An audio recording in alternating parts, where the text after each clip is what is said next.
Dấu ấn Việt xin kính chào quý vị khán giả. Ở những video trước, chúng ta đã cùng nhau khám phá rất nhiều khí tài là chiến lợi phẩm của Quân đội Nhân dân Việt Nam, được trưng bày tại Bảo tàng Lịch sử Quân sự. Mình sẽ để link ở bên trên để ai chưa xem có thể xem lại nhé. Vậy câu hỏi được đặt ra là, trước một dàn khí tài vô cùng hiện đại, thời đó của Mỹ Ngụy và chính quyền tay sai, thì quân đội ta đã sử dụng những loại vũ khí gì để chiến đấu và giành thắng lợi? Trong video ngày hôm nay, mình sẽ cùng quý vị và các bạn tìm hiểu thật chi tiết về những loại vũ khí mà bộ đội ta đã sử dụng trong thời kỳ kháng chiến. Mình sẽ quay cận cảnh từng hiện vật tại bảo tàng với nhiều góc máy đa dạng để những ai chưa có dịp đến tham quan hoặc không có nhiều thời gian khi tham quan vẫn có thể khám phá một cách đầy đủ và rõ nét nhất. Vì vậy, nội dung khá nhiều nên video sẽ được chia thành nhiều phần. Mong quý vị hãy tiếp tục đồng hành và ủng hộ kênh Dấu ấn Việt của mình nhé.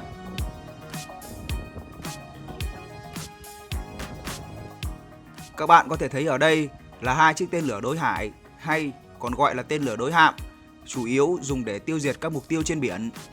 Tên lửa đối hải này thì được các nước châu Mỹ, Nga, Trung Quốc nghiên cứu sau chiến tranh thế giới thứ hai và sử dụng rộng rãi trong các cuộc chiến tranh và xung đột vũ trang từ giữa thập niên 60 của thế kỷ 20. Vào ngày 21 tháng 10 năm 1967, Hải quân của Ai Cập đã sử dụng tên lửa P-15 bắn chìm tàu khu trục của Israel, mở đầu cho việc sử dụng tên lửa đối hải trong các trận đánh ở trên biển.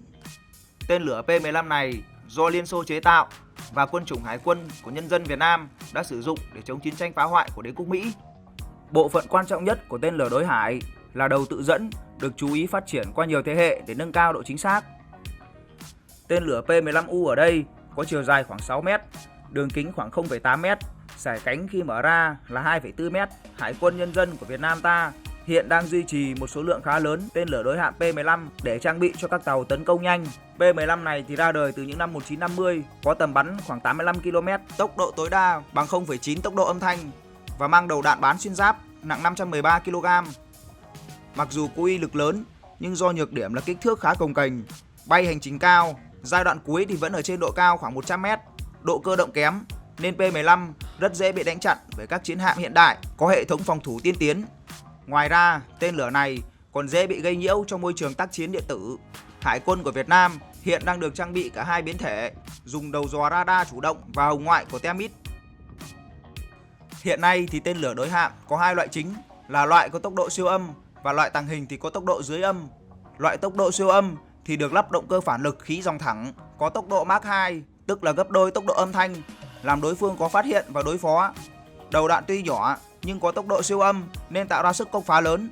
Thứ hai là loại tàng hình có tốc độ dưới âm, chỉ bay với tốc độ Mach 0.8 nhưng có tính năng tàng hình và có thể bay sát mặt biển và thay đổi hướng tấn công.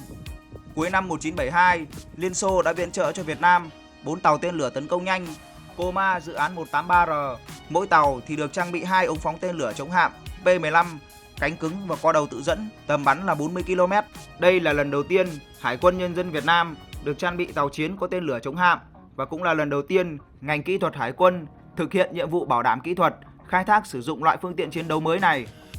Cũng trong thời điểm này, Bộ Quốc phòng và Bộ Tư lệnh Hải quân chủ trương nghiên cứu và cải tiến, đưa tên lửa P-15 từ dưới tàu 183R lắp trên bệ phóng của tên lửa phòng không SA-2 để cơ động chiến đấu trên bờ, nhằm tăng tính cơ động, bí mật và dễ dàng phục kích khi đánh nhau với tàu mặt nước của địch. Sau này, khi miền Nam đã hoàn toàn giải phóng, Bộ Tư lệnh Hải quân đã có chủ trương nghiên cứu và cải tiến, đưa tên lửa P-15 xuống tàu HQ-01.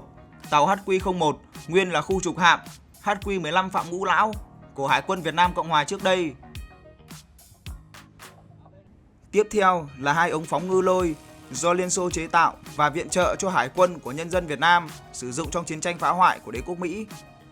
Vào ngày 2 tháng 8 năm 1964, Tiểu đoàn 135, Trung đoàn 172, quân chủng Hải quân của Việt Nam đã tham gia trận đánh đuổi tàu khu trục Ma Đốc của Mỹ ra khỏi vùng biển của Việt Nam. Sự kiện này là một phần của sự kiện Vịnh Bắc Bộ, một trong những cái cớ để Mỹ leo thang chiến tranh ở Việt Nam. Tàu Ma Đốc của Mỹ đã bị đánh đuổi ra khỏi vùng biển của Việt Nam, mở đầu cho chuỗi chiến thắng của Hải quân ta trong cuộc kháng chiến chống Mỹ. Chiến thắng này có ý nghĩa lịch sử to lớn, thể hiện tinh thần quyết chiến, quyết thắng của quân và dân ta, đồng thời là biểu tượng của ý chí kiên cường, bất khuất trong cuộc đối đầu với đế quốc Mỹ.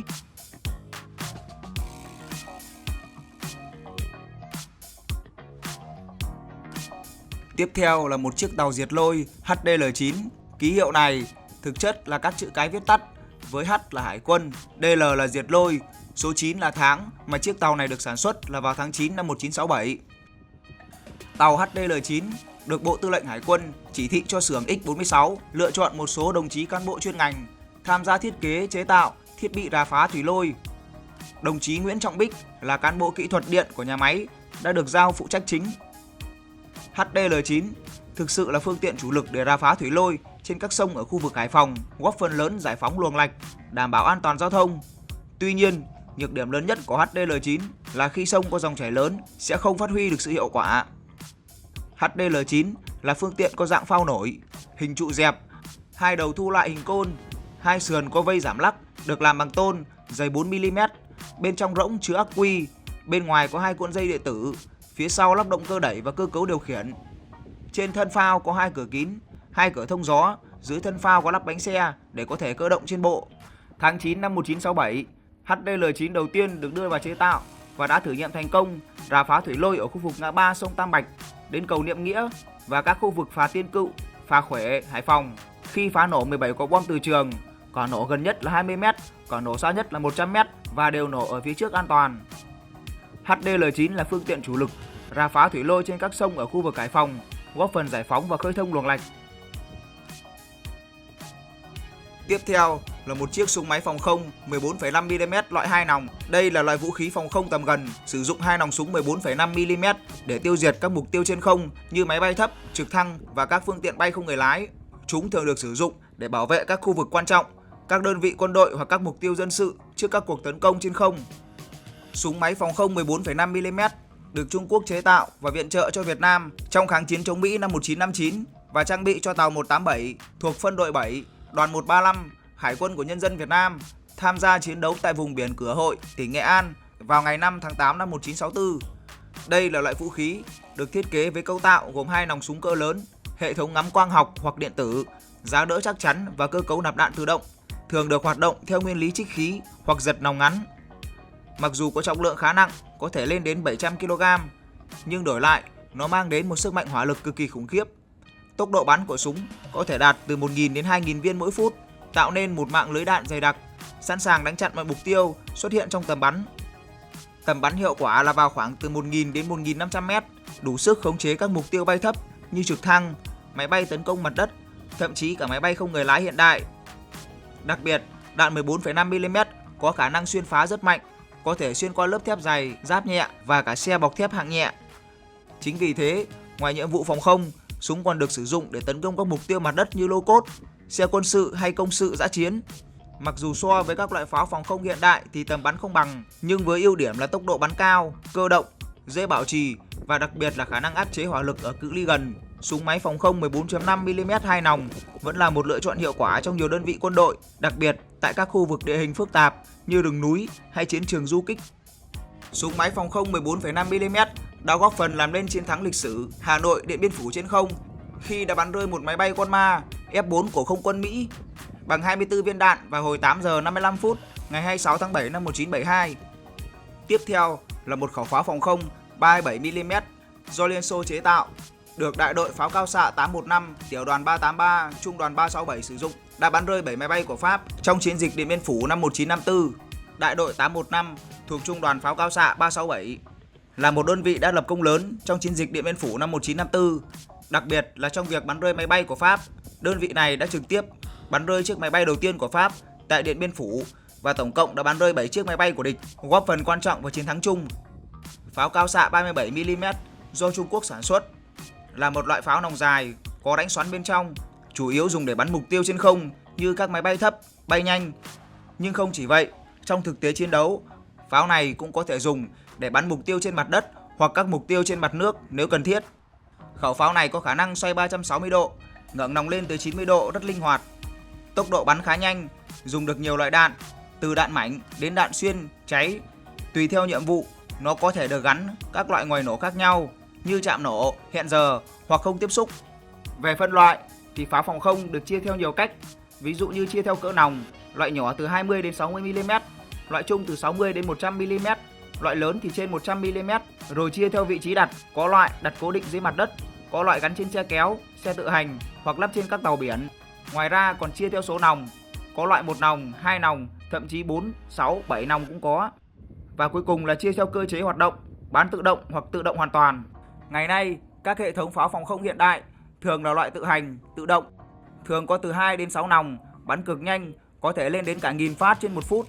Không chỉ vậy, mỗi nòng pháo còn được trang bị hàng loạt các thiết bị hiện đại như radar, máy tính điều khiển, kính nhìn đêm, cảm biến hồng ngoại hay laser dẫn đường, giúp phát hiện và bắn chính xác cả những mục tiêu bay đêm, bay thấp có công nghệ tàng hình hay gây nhiễu điện tử.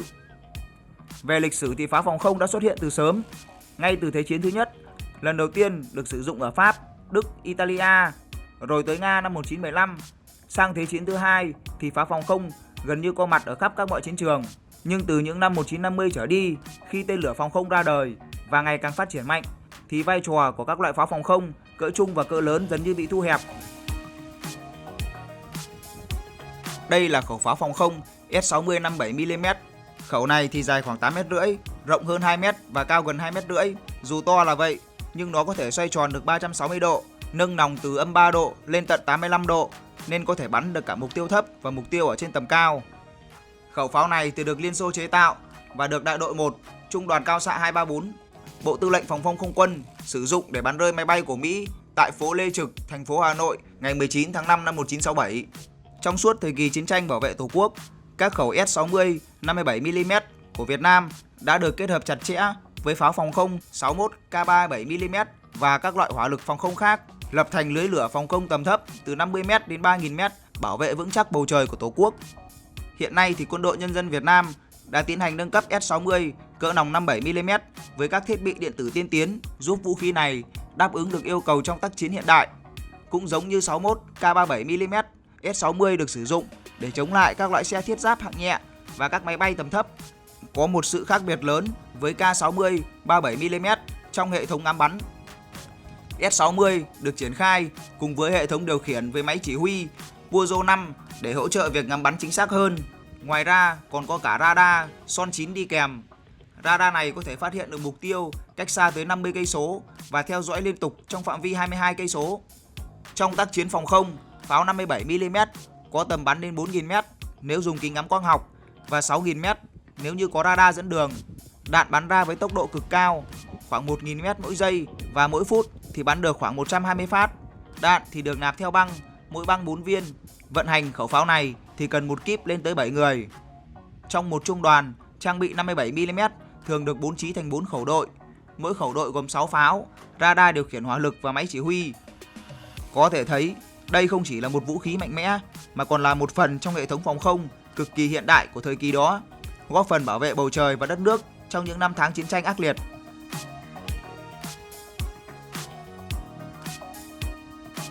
Quý vị thân mến, trước mặt chúng ta đây là khẩu pháo phòng không 37 thuộc Đại đội Dân quân Phòng không 37MM1, đóng tại phường Khai Quang, thành phố Vĩnh Yên, tỉnh Vĩnh Phúc. Đơn vị này mang một cái tên rất đặc biệt, Nguyễn Viết Xuân, để tưởng nhớ và vinh danh người anh hùng lực lượng vũ trang nhân dân đã anh dũng hy sinh trong kháng chiến. Tên gọi ấy gắn liền với một câu nói đã đi vào lịch sử: nhắm thẳng quân thù, bắn. Mệnh lệnh dứt khoát vang lên trong trận đánh ngày 18 tháng 11 năm 1964. Dù bị trúng đạn và bị thương rất nặng, đồng chí Nguyễn Viết Xuân vẫn giữ vững tinh thần chiến đấu, truyền lửa cho đồng đội bằng chính câu nói ấy. Từ đó, câu nói ấy không chỉ là một khẩu lệnh ở trên chiến trường mà đã trở thành khẩu hiệu cổ vũ tinh thần chiến đấu cho biết bao nhiêu thế hệ chiến sĩ, đặc biệt là trong lực lượng phòng không không quân. Một biểu tượng bất khuất và khắc sâu trong lòng của dân tộc.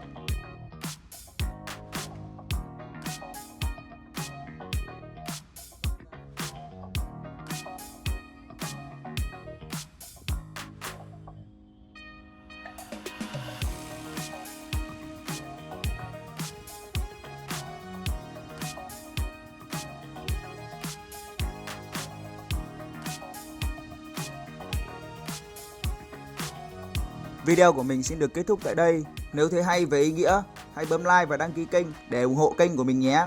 Hẹn gặp lại quý vị trong những video tiếp theo.